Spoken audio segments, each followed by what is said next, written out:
Hi everyone, welcome to YouTube channels. मैं तारिक, आप सबका स्वागत है। अब हमने साइंस क्लासेस शुरू की हैं और उसके बाद हिस्ट्री हम शुरू करेंगे। आज साइंस का दूसरा क्लास है। पहला जो क्लास था इंट्रोडक्टरी क्लासेस है, इंट्रोडक्टरी क्लासेस था जिसमें से साइंस के बारे में मैंने बताया कि साइंस है क्या और साइंस कितने प्रकार के साइंस होते हैं। वो चीज़ इंट्रोडक्टरी थी। वहाँ से क्वेश्चंस अमूमन नहीं पूछा जाएगा, सिर्फ आप जिस चीज़ को पढ़ने जा रहे हैं उसके बारे में बुनियादी बातें जानना ज़रूरी था, इसलिए वो क्लासेस हमने की। आज जो मैं क्लास लेने जा रहा हूँ वहाँ से एक सवाल हर कंपटीशन एग्जामिनेशंस में, चाहे वो यूपीएससी हो, यूनियन पब्लिक सर्विस कमीशन हो, चाहे वो स्टेट पब्लिक सर्विस कमीशन हो, चाहे वनडे एग्जामिनेशन हो, चाहे एसएससी एग्जामिनेशन हो, या कोई भी वनडे एग्जामिनेशन हो, यहाँ से मैं आपसे 99.99% श्योरिटी के साथ ये कह रहा हूँ कि क्वेश्चन यहाँ से जरूर एक सवाल आएगा। ठीक है, तो एक टॉपिक है सब ब्रांचेस ऑफ द बायोलॉजी, यानी बायोलॉजी। पहली बात तो मालूम होना चाहिए बायोलॉजी क्या है। यानी विज्ञान की वो शाखा जिसके अंतर्गत जीवों का अध्ययन किया जाता है उसको बायोलॉजी कहा जाता है, यानी उसे जीव विज्ञान कहा जाता है। यानी the branch of science which deal the study of living thing is known as the biology। and biology शब्द जो है दो शब्दों से बना हुआ है। एक बायो मीन्स लाइफ और लोगोस मीन स्टडी, यानी study of life is known as biology. क्योंकि जगह नहीं है मैं लिख नहीं पा रहा हूं, बट यह ध्यान रखिएगा जीवों के अध्ययन को बायोलॉजी कहा जाता है। यहां से क्वेश्चन से जो मैं ओरली बता दे रहा हूं, अमूमन कभी पूछा नहीं गया लेकिन पूछ सकता, तो ध्यान रखिएगा। अगर पूछा जाए बायोलॉजी के पितामह किसको कहते हैं, यानी फादर ऑफ बायोलॉजी किसे कहते हैं, तो अरस्तु को कहा जाता है। जीवों के अध्ययन को बायोलॉजी कहा जाता है। हम पहले बता चुके हैं कि लाइफ प्लांट्स में भी है और एनिमल्स में भी है, तो जाहिर सी बात है विज्ञान की वो शाखा यानी बायोलॉजी की वो शाखा जिसके अंतर्गत पौधों का अध्ययन किया जाता है वो वनस्पति विज्ञान कहते हैं, यानी बॉटनी कहा जाता है। और जीव विज्ञान की वो शाखा जिसके अंतर्गत एनिमल्स का अध्ययन किया जाता है, यानी जानवरों का अध्ययन किया जाता है, उसको जूलॉजी कहते हैं। तो फादर ऑफ साइंस अरस्तु, फादर ऑफ बायोलॉजी अरस्तु, फादर ऑफ जूलॉजी यानी जंतु विज्ञान अरस्तु, फादर ऑफ बॉटनी थियोफ्रेस्टस। इतना ध्यान रखिएगा। अब देखिए बायोलॉजी अपने आप में बहुत बड़ा सब्जेक्ट है। बायोलॉजी के अंतर्गत कीड़े का अध्ययन किया जाता है, कीड़े भी आते हैं, एनिमल्स आते हैं, मानव आता है, घोड़ा है, बकरी है, और बहुत सारे जो चीजें हैं उसके अंतर्गत बायोलॉजी के अंतर्गत अध्ययन किया जाता है। तो उसी के लिए बायोलॉजी के जो सब उप शाखाएं भी हैं, यानी हर उप शाखा के अंतर्गत किसी खास एनिमल्स का या किसी खास चीज का अध्ययन किया जाता है, इसीलिए सब ब्रांचेस ऑफ बायोलॉजी होता है। सब ब्रांचेस ऑफ बायोलॉजी से एक सवाल आपको 100% पूछा जाएगा, ये मेरा दावा है और हर एग्जामों में ये पूछा गया है। तो सब ब्रांचेस ऑफ बायोलॉजी के कुछ इंपॉर्टेंट सब ब्रांचेस में लिख के लाया हूं, और ये अमूमन ज्यादातर सवाल सारे कंपटीशन एग्जामिनेशन से पूछा गया है। State public service commission, one day, ये जितने दिए गए हैं सब सवाल कहीं ना कहीं किसी एग्जामिनेशन में पूछा गया है, तो उस चीज को हम लोग भी करते हैं। तो देखिए सब ब्रांचेस ऑफ बायोलॉजी, पहला देख लीजिए ऑर्निथोलॉजी, यानी जीव विज्ञान की वो शाखा जिसके अंतर्गत बर्ड का अध्ययन किया जाता है, चिड़ियों का अध्ययन किया जाता है, उसको ऑर्निथोलॉजी कहा जाता है। यानी बर्ड का अध्ययन को ऑर्निथोलॉजी कहा जाता है। पूछा जाता है who is the father of Indian ornithology, यानी भारत के किसको चिड़ियों के अध्ययन का पितामह कहा जाता है? तो डॉक्टर सालिम अली को फादर ऑफ इंडियन ऑर्निथोलॉजी कहा जाता है। डॉक्टर सालिम अली के नाम से बहुत सारे नेशनल पार्क हैं, वाइल्ड लाइफ सेंचुरीज है, उसको आप गूगल से सर्च करके देख लीजिए, वहां से एक सवाल पूछा जा सकता है। क्योंकि हम सब ब्रांचेस ऑफ बायोलॉजी के अंतर्गत किस चीज का क्या अध्ययन किया जाता है उसके बारे में पढ़ रहे हैं। तो ऑर्निथोलॉजी विज्ञान की वो शाखा जिसके अंतर्गत चिड़ियों का अध्ययन किया जाता है, ऑर्निथोलॉजी कहा जाता है। Father of ornithology doctor Salim Ali. Ecology किसे कहते हैं? देखिए, इस इन्वायरमेंट्स में दो चीज मौजूद है, एक लिविंग चीज यानी जीवित, एक नॉन लिविंग अजीव। तो जाहिर सी बात है, लिविंग और नॉन लिविंग के बीच में जो आपस में पारस्परिक संबंध होता है उसी को इकोलॉजी कहा जाता है। यानी विज्ञान की वो शाखा जिसके अंतर्गत जैव अजैव के पारस्परिक संबंध का अध्ययन किया जाता है उसको इकोलॉजी कहा जाता है। The branch of biology which deal the reciprocal relationship between biotic and abiotic is known as ecology. Palaeobiology fossil का अध्ययन किया जाता है।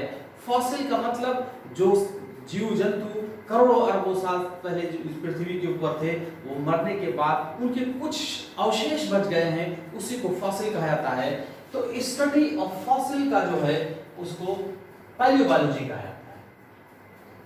फॉसिल के अध्ययन को पैलियोबायोलॉजी कहा जाता है। एंथोलॉजी स्टडी ऑफ फ्लावर, फूलों के अध्ययन को एंथोलॉजी कहा जाता है। एक्रोस्टोलॉजी घास के अध्ययन को एग्रोस्टोलॉजी कहा जाता है। इस्टियोलॉजी मछलियों के अध्ययन जो है इस्टियोलॉजी कहा जाता है। एंटोमोलॉजी इंसेक्ट के अध्ययन को, यानी कीड़े जो होते हैं, इंसेक्ट विज्ञान की बायोलॉजी की वो शाखा जिसके अंतर्गत कीड़ों का अध्ययन किया जाता है उसको एंटोमोलॉजी कहा जाता है। मार्कोलॉजी मोलस्का का अध्ययन को मार्कोलॉजी कहा जाता है। मोलस्का में घोंघा भरा आ जाएगा, ठीक है। डेमोग्राफी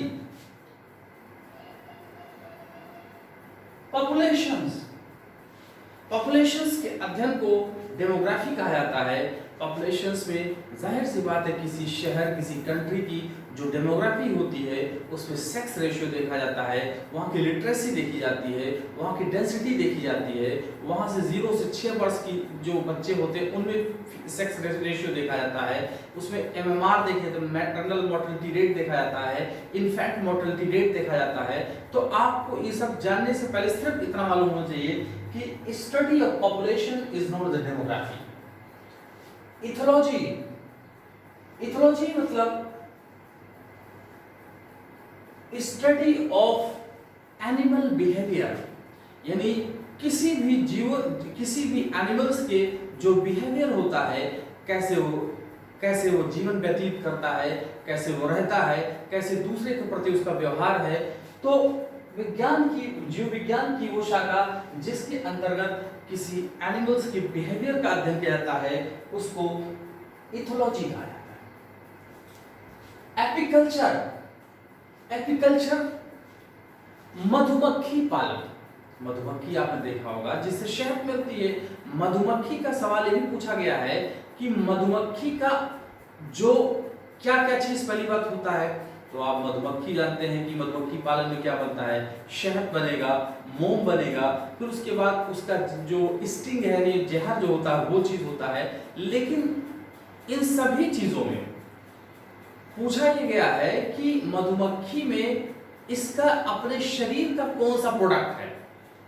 शहद बाहर से लाती है मधुमक्खी, केवल मोम जो होता है वो मधुमक्खी का अपना प्रोडक्ट होता है। तो मधुमक्खी पालन का जो अध्ययन होता है उसको एपीकल्चर कहते हैं। मधुमक्खी में पूछा जाता है शहद में सबसे ज्यादा कौन सी शर्करा पाई जाती है, तो फ्रक्टोज पाई जाती है। हॉर्टिकल्चर्स का मतलब बागवानी जो होती है, खेती बाड़ी, जो फूल पौधे फल फ्रूट उसमें जो होते हैं, इससे सब बागवानी आ जाएगा। तो बागवानी का जो खेती होती है उसको हॉर्टिकल्चर्स कहा जाता है, बागवानी लिख सकते हो। सेरीकल्चर का मतलब रेशम कीट पालन, यानी रेशम कीट पालन के जो अध्ययन होता है वो सेरीकल्चर होता है। यानी ऐसा उस कल्चरिंग की जाती है, ऐसी खेती जो होती है, यानी रेशम कीट के पालन की जो प्रोसेस होती है, जिस विज्ञान की शाखा के अंदर रखा गया है उसको सेरीकल्चर कहते हैं। फ्लोरिकल्चर का फूलों के अध्ययन, यानी फूलों का जो खेती होती है उसको कैसे की जाए, कि कितना पानी दिया जाए, कैसे, उन सब की खेती के लिए फ्लोरिकल्चर, यानी फ्लावर्स के कल्चरिंग के लिए, फ्लावर के कल्चर की जो अध्ययन होता है फ्लोरिकल्चर। ओलेरिकल्चर का मतलब सब्जी का, यानी वेजिटेबल्स का। ये हर सारे सवाल पूछे जा चुके हैं। Vegetables, olericulture vegetable, viticulture grapes की खेती, यानी अंगूर की खेती विटिकल्चर होती है, ग्रेप्स की। वर्मिकल्चर्स मीन अर्थवर्म्स, जो कीड़े होते हैं, अर्थवर्म्स की खेती जो होती है,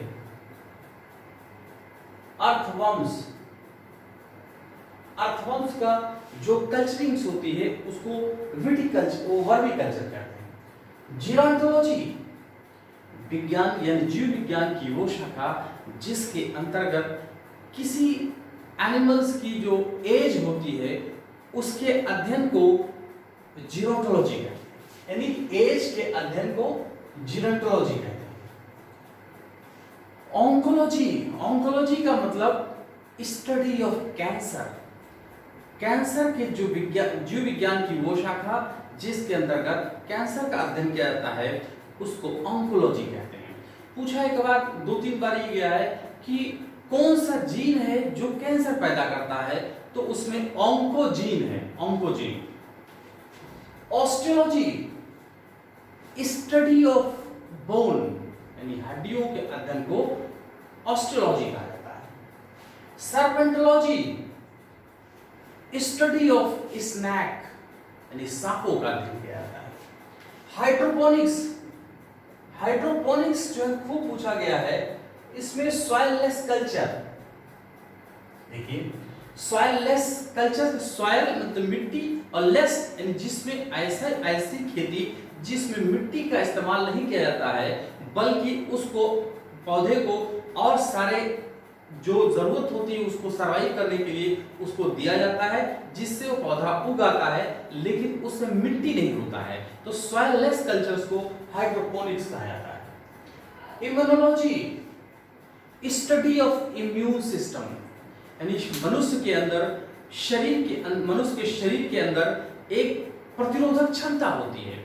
हम जैसे खड़े हैं या आप जहां भी रहते हैं, इन हवाओं से बहुत सारे माइक्रो ऑर्गेनिजम्स हैं जो हम लोग के शरीर के अंदर जाता है, वो हमारे अंदर बहुत सारी बीमारियां पैदा कर सकता है, लेकिन हमारे शरीर के अंदर बहुत सारे रेजिस्टेंस पावर होती है, एक प्रतिरोधक क्षमता होती है जो बाहर के कोई भी ऑर्गेनिज्म है, जो माइक्रो ऑर्गेनिज्म है, छोटे सूक्ष्म जीव है, उसको किल कर देता है।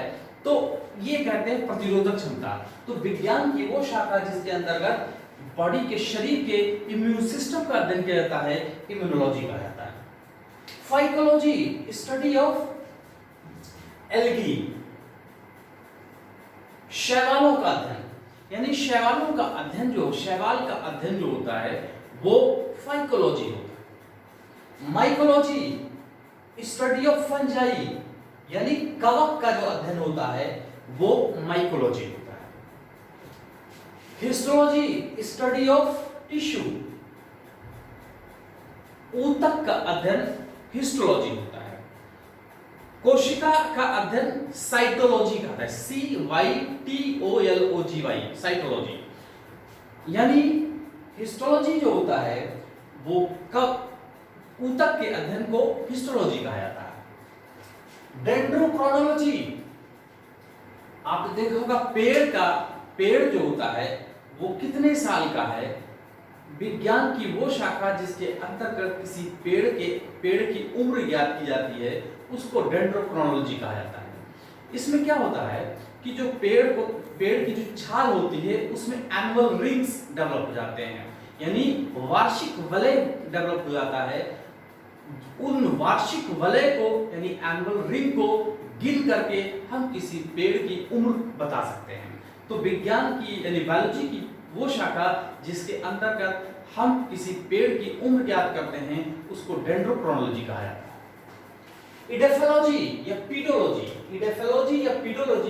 स्टडी ऑफ सॉइल यानी मिट्टियों का अध्ययन जो होता है, यानी मिट्टी का अध्ययन जो होता है वो इडेफोलॉजी और पीडोलॉजी दो शब्द है। जो भी पूछा जाए आप सॉइल का अध्ययन होता है। Rhinology study of ear, sorry nose होता है, नाक के अध्ययन को राइनोलॉजी कहा जाता है। मिर्मिकोलॉजी पूछा गया है तो मिर्मिकोलॉजी चींटियों के अध्ययन को मिर्मिकोलॉजी कहा जाता है। स्फिग्मोलॉजी जो हमारे शरीर हर व्यक्ति के शरीर के अंदर जो आर्टरीज होती हैं, जो वेन होती हैं, जो उस यानी जो शिराएं और धमनियां होती हैं उनमें ब्लड फ्लो करता है यानी खून बहता है, और जिसकी वजह से उस आर्टरीज और वेन में एक प्रेशर्स डेवलप होता है यानी दबाव होता है। यानी विज्ञान की वो शाखा जिसके अंतर्गत हम किसी आर्टरीज और वेन में बहने वाले आर्टरीज और वेन में जो प्रेशर होता है उसके अध्ययन को हम स्फिग्मोलॉजी कहा जाता है। रेडियोलॉजी, रेडियो किरणों का मानव शरीर के ऊपर क्या इंपैक्ट होता है उसको रेडियोलॉजी कहते हैं। रेडियो किरण होती है, खतरनाक किरण होती है। फिजियोथेरेपी यानी किसी मनुष्य के शरीर का मसाज यानी मालिश और एक्सरसाइज से उसकी तंदुरुस्ती, उसकी फिजिक्स को सही करना फिजियोथेरेपी कहा जाता है। फिजियोथेरेपी। एस्ट्रोलॉजी ज्योतिष शास्त्र, एस्ट्रोलॉजी भी ज्योतिष शास्त्र। ज्योतिष शास्त्र का मतलब हुआ कि किसी मनुष्य की कुंडली देखना, कैसे उसकी भाग्य के बारे में बताना, यानी विज्ञान की वो शाखा जिसके अंतर्गत किसी ज्योतिष शास्त्र के अध्ययन को एस्ट्रोलॉजी कहा जाता है। एस्ट्रोनॉमी का मतलब हुआ कि जो खगोल पिंड है यानी सेलेस्टियल बॉडीज हैं, उसमें स्टार है, उसमें प्लैनेट्स है, उसमें कॉमेट्स है, उसमें एस्ट्रॉइड्स है, बहुत सारी जो सेलेस्टियल बॉडीज हैं उनके अध्ययन करना एस्ट्रोनॉमी कहा जाता है। सिरामिक CERAMIC, सिरामिक का मीन्स मतलब होता है जो चीनी का बर्तन होता है उसके अध्ययन को सिरामिक कहा जाता है। कॉस्मोलॉजी का मतलब हुआ सारे ब्रह्मांड का अध्ययन जो करना होता है उसको कॉस्मोलॉजी कहते हैं। ब्रह्मांड के बारे में क्या होता है? Billion of galaxies including put together to form, नहीं, billion of star including put together to form galaxies, यानी बहुत सारे नहीं सॉरी ये बिलियन ऑफ गैलेक्सीज यानी लाखों खरबों जो गैलेक्सी आकाश गंगाएं मिल करके क्या बनाती हैं? वो ब्रह्मांड बनाती हैं, ब्रह्मांड यानी यूनिवर्स बनाती हैं। और एक गैलेक्सीज क्या है?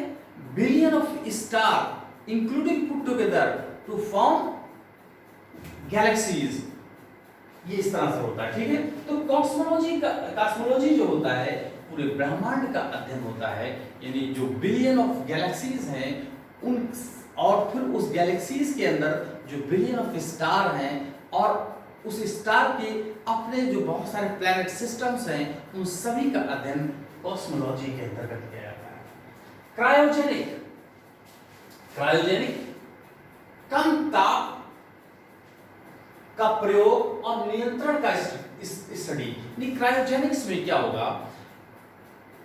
टेम्परेचर बहुत लो कर दिया जाता है, -78 डिग्री तक पहुंच जाता है। तो उस -78 डिग्री सेंटीग्रेड टेम्परेचर करने पर उसका जो इम्पैक्ट होता है, जो उसका इस्तेमाल हम करते हैं, उसको क्रायोजेनिक्स विज्ञान के अंतर्गत किया जाता है।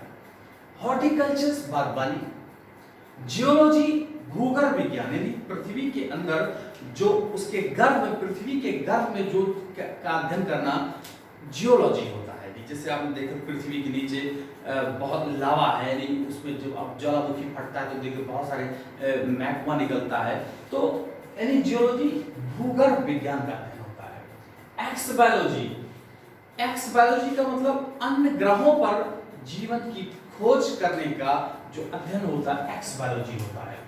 पैरासिटोलॉजी, पैरासिटोलॉजी का मतलब हुआ कि परजीवी का अध्ययन, परजीवियों का अध्ययन जो होता है वो पैरासिटोलॉजी होता है। लैक्सिकोग्राफी, शब्दकोश का संयोजन, यानी जैसे आप डिक्शनरी देख रहे हो तो उसमें शब्द जो रखे गए हैं, तो शब्दकोश का संयोजन का जो अध्ययन होता है लैक्सिकोग्राफी होता है।